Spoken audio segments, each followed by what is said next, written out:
Students class 10th most of the students अभी भी डर रहे हैं कि यार हम पास कैसे होंगे, ठीक है, क्योंकि मैथमेटिक्स एक ऐसा सब्जेक्ट है हम डर जाते हैं और उसके कारण हम क्या ले लेते हैं 11th में कॉमर्स ले लेते हैं, बायो ले लेते हैं।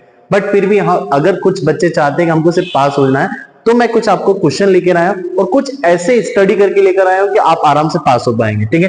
जैसे चैप्टर वन में एक क्वेश्चन हमेशा आता ही आता है कि √2 √3 को इरेशनल प्रूव करना। बट अब बेसिक में क्वेश्चंस क्या आ रहे हैं कि √2 पहले से इरेशनल दिया हुआ है और आपको प्रूव करना रहेगा 6 + √2 और 6 - √3।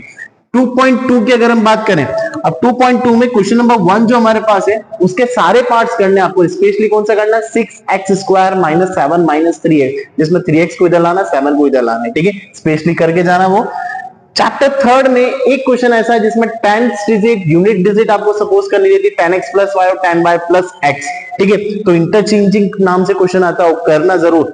दूसरा, जब अगर आपके वेरिएबल और कांस्टेंट इधर होते हैं और वेरिएबल कांस्टेंट इधर है हमारे पास, क्रिस क्रॉस कनेक्शन में ऐसा क्वेश्चन 3 साल से लगातार पूछ रहा था। इसकी ट्रिक है कि पहले दोनों इक्वेशन को ऐड करो, समथिंग आपके पास आएगा, कॉमन लो, फिर दोनों को सब्ट्रैक्ट करो, फिर समथिंग कुछ आएगा, फिर कॉमन लो और उसको इक्वेट कर दो। बहुत सिंपल सा क्वेश्चन है, आप कर सकते हैं, इसको करिएगा जरूर। चैप्टर 4 में सारे प्रॉब्लम बेस्ड क्वेश्चन करने पड़े, वो कॉन्जिगेटिव पॉजिटिव इंटीजर वाला क्वेश्चन जरूर करके जाना प्रॉब्लम बेस्ड में। और एक क्वेश्चन है जो 4 साल से लगातार आ रहा है, 1/a + 1/b + 1/x = 1/a + b + x हमारे पास। इसमें आप इसको इधर लेके जाइएगा और फिर एलसीएम लिएगा, इसका आंसर x = -a और -b आता है, ठीक है। चैप्टर 5 में आप nth टर्म के क्वेश्चन जरूर करके जाइएगा।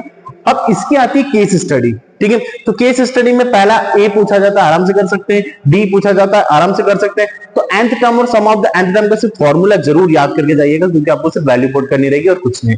चैप्टर 6 में बीपीटी सेक्शन सी का पहला क्वेश्चन हमेशा ध्यान रखना यही आएगा, बीपीटी।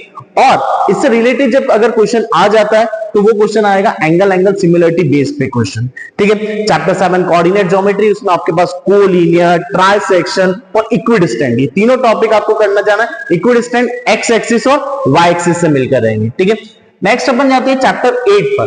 चैप्टर 8 हमारे पास है ट्रिग्नोमेट्री। ट्रिग्नोमेट्री में 8.1, 8.2, 8.3, 8.4 हमारे पास जा रहा है, ठीक है। उसमें आपके पास ऐसा क्वेश्चन आपको जरूर देखने को मिलेगा, tan a + b = √3 और tan a - b = 1/√3। तो √3 में आप क्या यहां पर रख लेंगे 60 और 1/√3 में क्या रख लेंगे 30। tan से tan कैंसिल हो जाएगा, इक्वेट कर लेंगे, a और b की वैल्यू आ जाएगी आपके पास, ठीक है। एक की 15 आएगी, दूसरे की आप बताइएगा। 8.4 हमारे पास है जो पूरी आइडेंटिटी बेस्ड है, ठीक है, जिसमें क्वेश्चन नंबर 5th का 6th, 3rd, 8th, 9th और 10th जरूर करके जाइएगा, ठीक है। चैप्टर 9 जो आपका है एप्लीकेशन ऑफ ट्रिग्नोमेट्री। अब इसके अंदर एप्लीकेशन ऑफ ट्रिग्नोमेट्री में एक ऐसा क्वेश्चन देखिएगा जिसमें एलिवेशन भी पूछ रहा है और डिप्रेशन भी पूछ रहा है, तो वो जरूर क्वेश्चन करिएगा।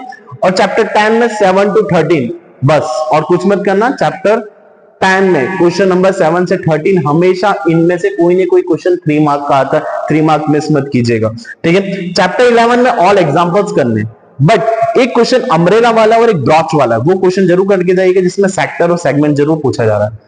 चैप्टर 12 आपके पास वापस एग्जांपल्स करके जाएगा, surface area and volume and you know the formulas also. And last question of every exercise का लास्ट क्वेश्चन, ये पूरा मैंने स्टडी करा उसके बाद आपके लिए क्वेश्चन लेके आया हूं, ठीक है। Chapter 3 empirical formula, that is a relationship between mean, mode और मीडियन, ठीक है, वो याद करिएगा क्योंकि इससे केस स्टडी आता है। और मीन का फॉर्मूला आपको पता है, मोड का फॉर्मूला आपको पता है, मीडियन का फॉर्मूला पता है। एंड लास्ट चैप्टर प्रोबेबिलिटी जो है उसमें डिफेक्टिव वाला क्वेश्चन आ सकता है या फिर आपके पास कार्ड्स का क्वेश्चन आ सकता है, तो जरूर करके जाइएगा। Bus stop.